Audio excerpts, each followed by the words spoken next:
د جلوه میډیا لیدونکو سلامونه.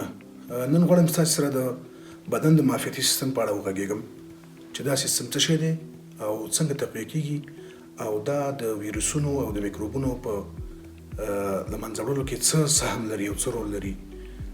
معافیتي سیستم چې دی د بدن یو دفاعي سیستم دی چې د میلیونونو میکروبونو، ویروسونو او اجنبي اجسامو په وړاندې له بدن څخه محافظت او ساتنه کوي.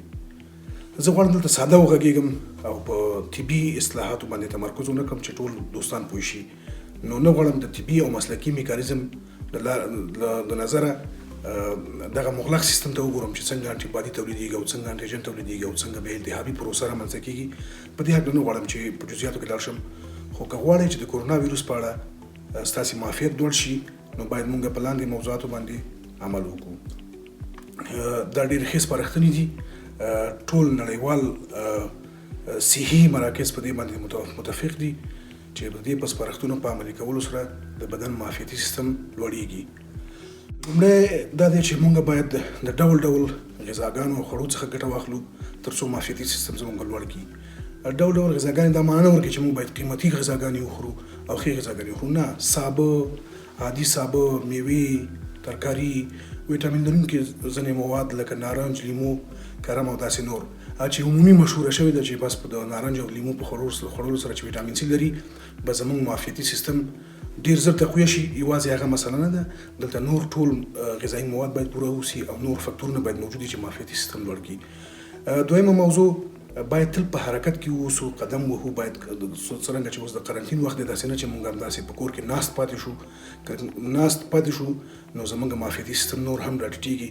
نو باید لکه مزل وکړو، ورو ورو داسې وزغلو، ځغاسته وکړو او هره ورځ حد اقل په اونۍ کې یا هره ورځ داسې سپورت او تمرینات سپک وکړو او یا هره ورځ او یا په اونۍ کې 3 ورځې موږ دا کار وکړی شو. خو پام مو وي چې داسې شدید ورزش ونه کړئ چې شدید ورزش چې دی چې هغه د بدن معافیت بیا راښکته کوي.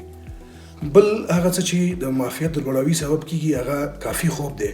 که موږ سم خوب وکړو نو بدن تازه انرژي ترلاسه کوي او هغه انرژي او ستړیا چې رفع شي او هغه انرژي زموږ په بدن کې د معافیتي سیستم د لا تقویې سبب کیږي او معافیتي سیستم تاسو ته مخکې ویله چې کله د مقاومت د بدن لوړوي او د میکروبونو نه پرېږدي چې په بدن باندې ناوړه اغېزه وکړي.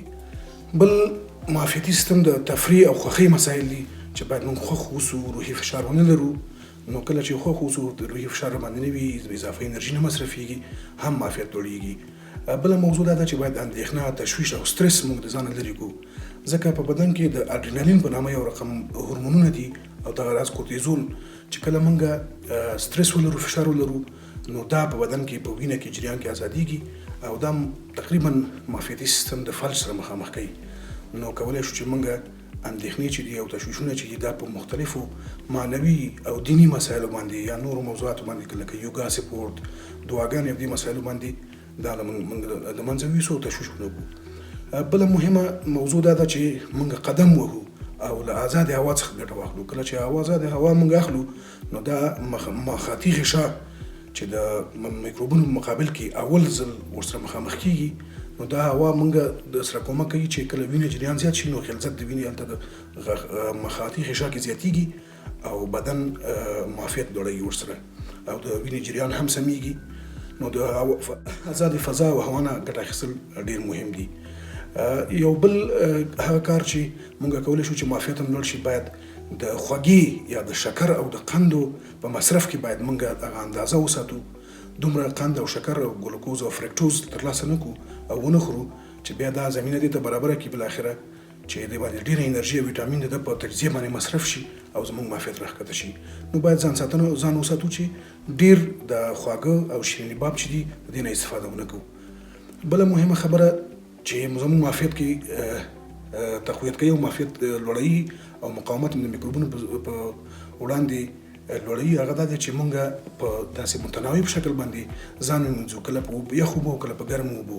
دا د بدن د حرارت درجه متوازنه کوي او کله چې نامتوازنه شي نو زموږ معافیت اوچتېږي. که چېرته په دې کې یو خپل ځان سره یو مساج او یا داسې حرکات ولرو په دغه وخت کې هم دا د معافیت بدن د معافیت د معافیت د لوړوالي سبب کیږي. نو تاسو ټول نه هیله کوم چې دغه سپارښتنې چې دي په دې عمل وکړي، مقاومت به بدن به هم لوړ شي، صحتمند به مو اوسئ او په قرنطین کې به داسې ساکن نه پاتې کېږئ چې بیا هم درته سټرس پیدا کېږي او هم بدن معافیت راښکته کېږي. ډېره مننه.